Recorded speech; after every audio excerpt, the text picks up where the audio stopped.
Hey, mamas, you are listening to the Motherhood is Ghetto podcast. We all know motherhood can be a beautiful thing, but girl, it can also be ghetto. Join me as we discuss some of the best and worst parts of being a mom raising kids, all while trying to figure out this thing called life. This ghetto is a safe space, mamas. So, welcome to the hood.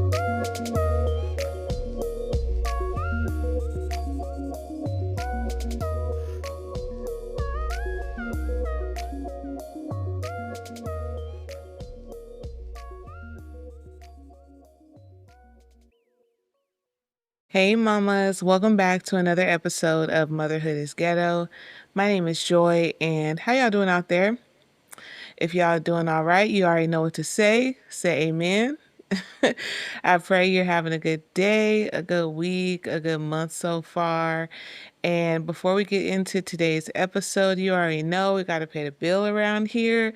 So, the Empower Mama Planner is available right now on Amazon. And if you don't already know, the Empower Mama Planner is a planner that I created especially for mamas to help you get onto your planning journey, to get on to prioritizing and planning for self-care, planning goals, also to planning your money. Amen.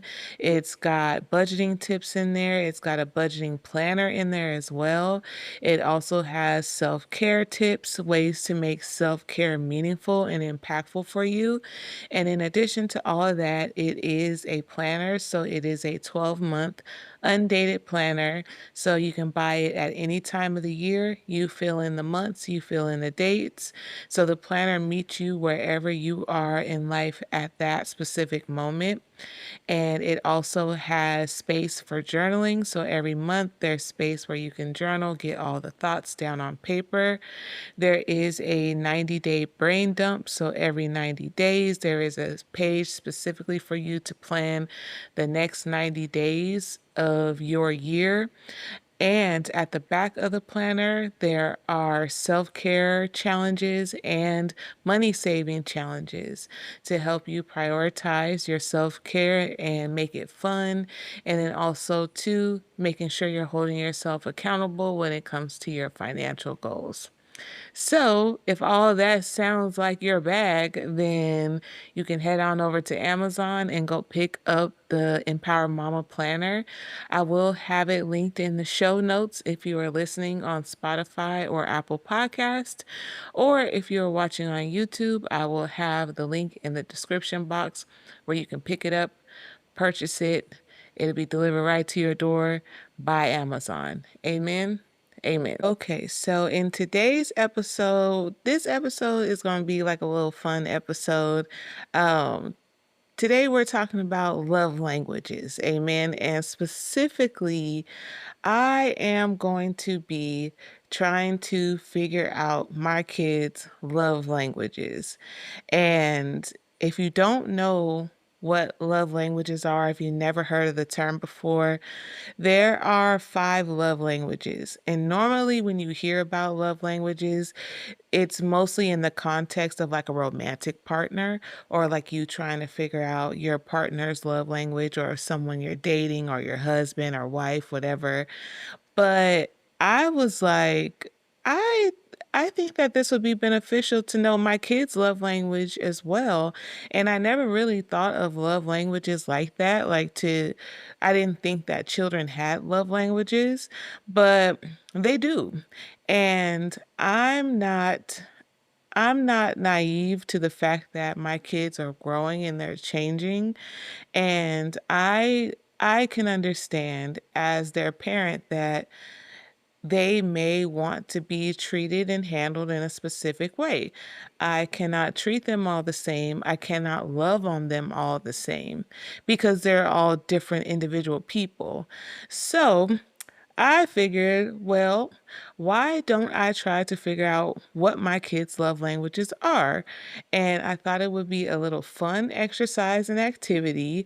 So what I did is I found a kids' love language quiz online and I had each of them take the quiz. I had them write down whatever the result was for their love language. I had them write it down on a piece of paper, fold up the piece of paper so that way I couldn't see it.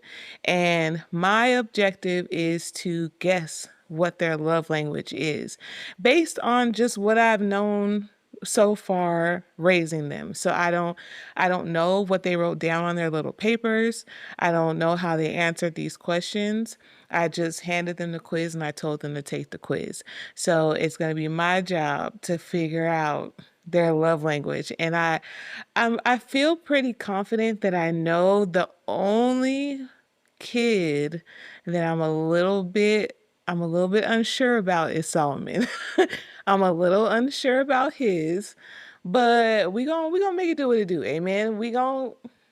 I'm feeling confident. I'm like 89% confident I got this and I can guess all three of them, but we'll see.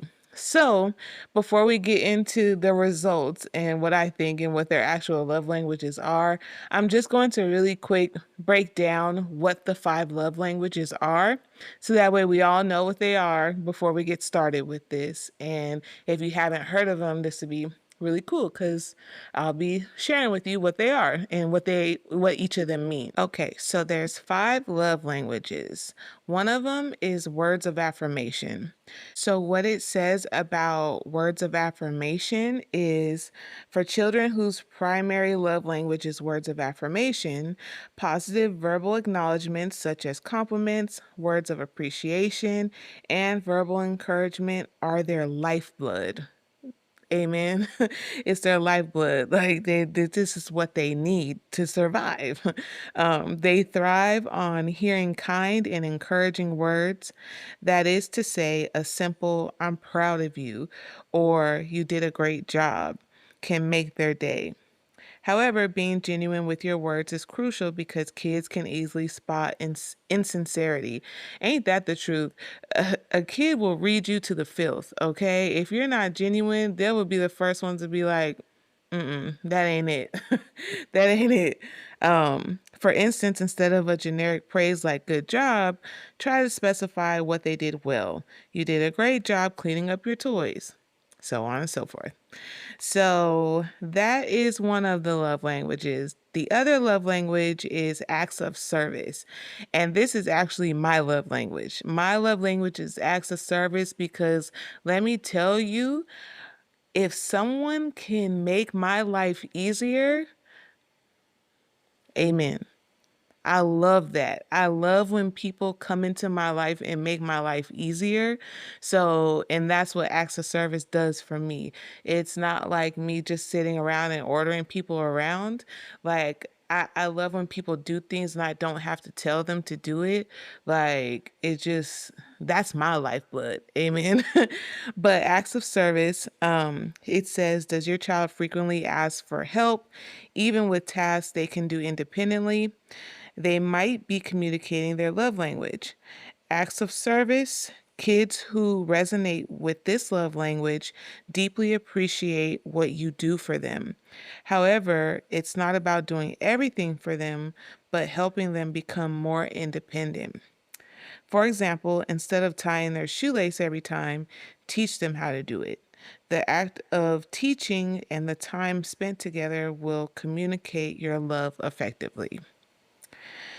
And the next love language is receiving gifts.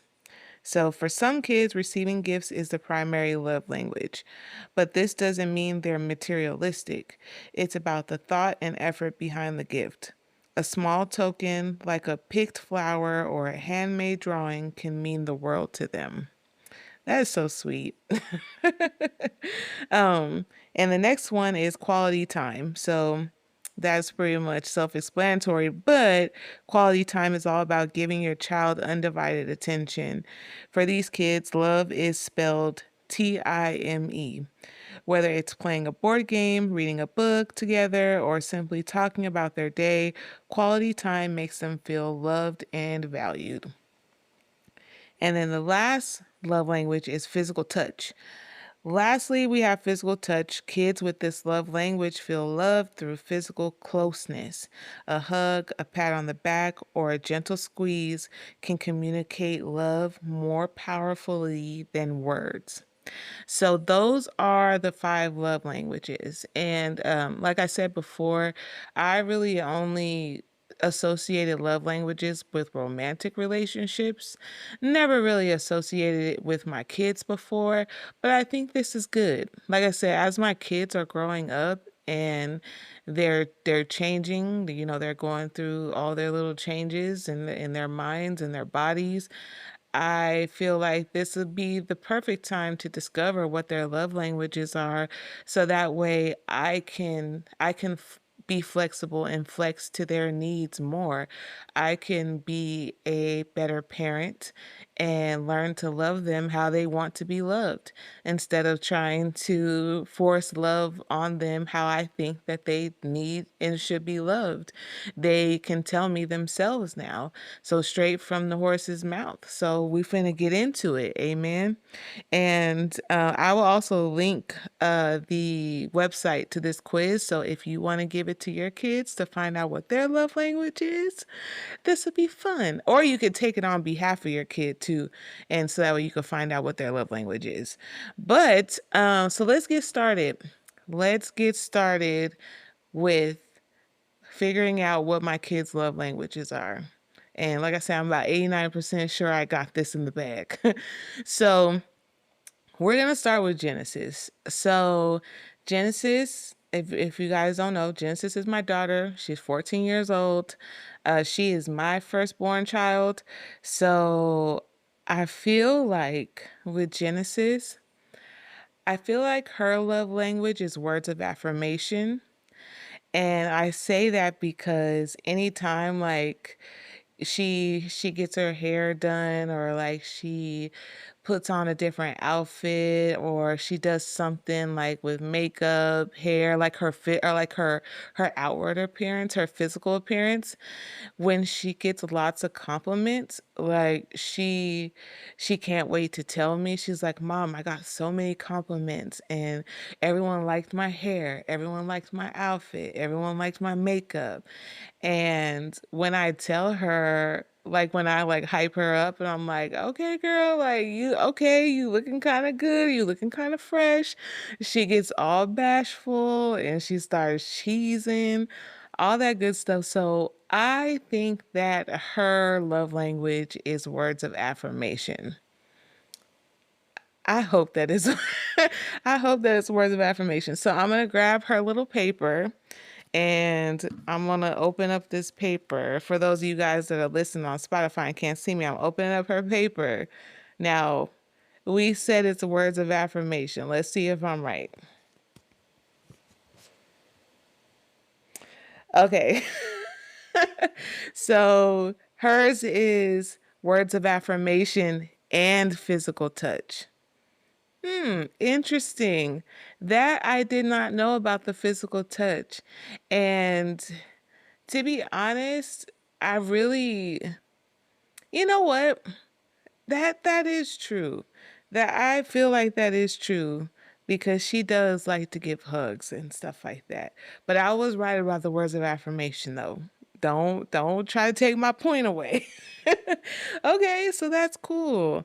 I love that for her. That's what's up.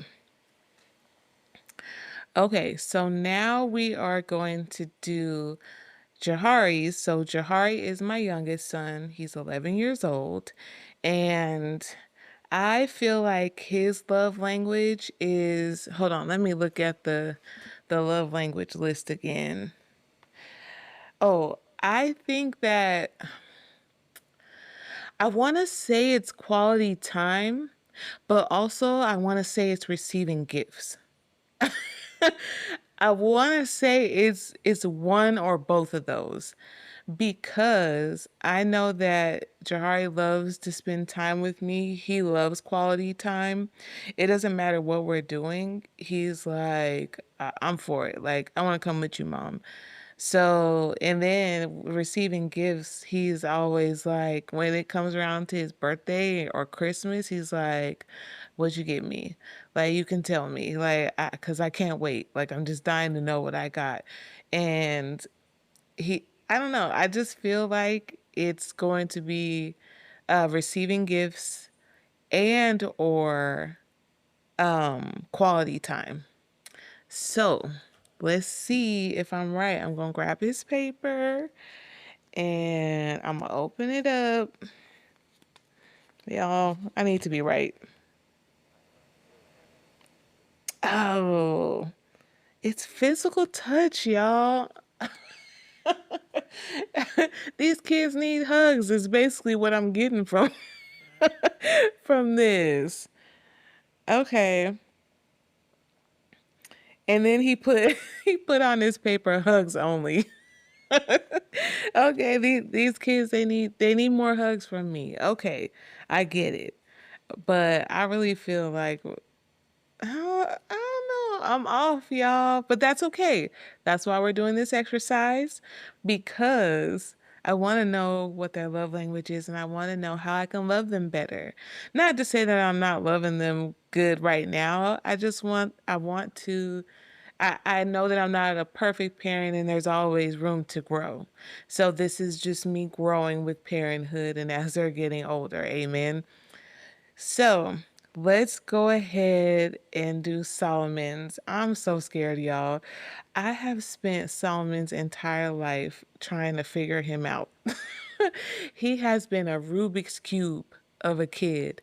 But Solomon is 12 years old. He is my second born child. And I feel like I do not feel like physical touch is his love language. That is one that I know that I can rule out because Solomon doesn't like to be touched. Not to say that he likes to be touched, but only by people he likes. But I don't think that is strong enough to be his love language. And then also too, he gets really squirmy, like if anyone touches him. So I don't think it's physical touch. I don't think it's receiving gifts either. Because even when you get Solomon what he wants, he doesn't show like any reaction or any emotion. He's not like, "Oh wow, mom, this is great. Thank you so much." Like, woohoo. Like he don't do none of that. He'll say thank you and then just move on with life. So I don't think it's receiving gifts. Um, I want to say it's acts of service. I want to say it's acts of service and or words of affirmation. So it's either going to be both or one of those. I'm pretty sure. Yeah, I think it's going to be acts of service because I know he does show appreciation when you do stuff for him and also when you show him how to do it. And words of affirmation as well. I know that he really likes to know if he's doing a good job or if he's making someone proud. So I think it's going to be one or both of those. So either words of affirmation and or acts of service. So let's see if I'm right.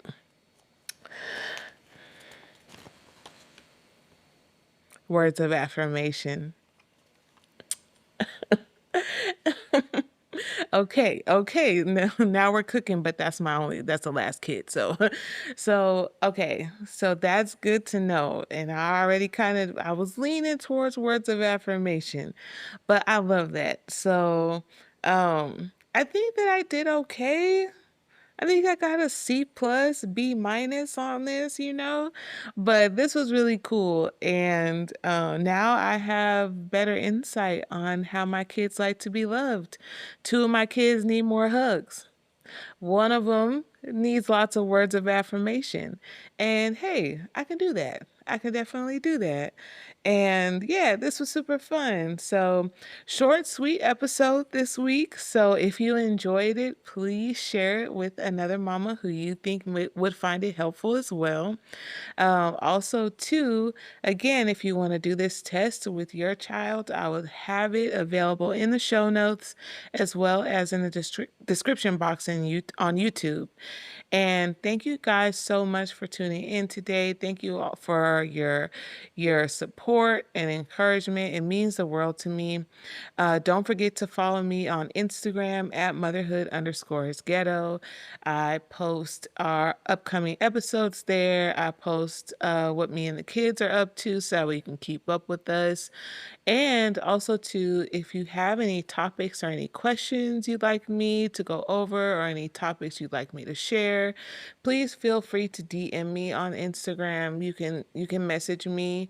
And or if you just want to talk, you need someone to talk to, I'm here for all those things.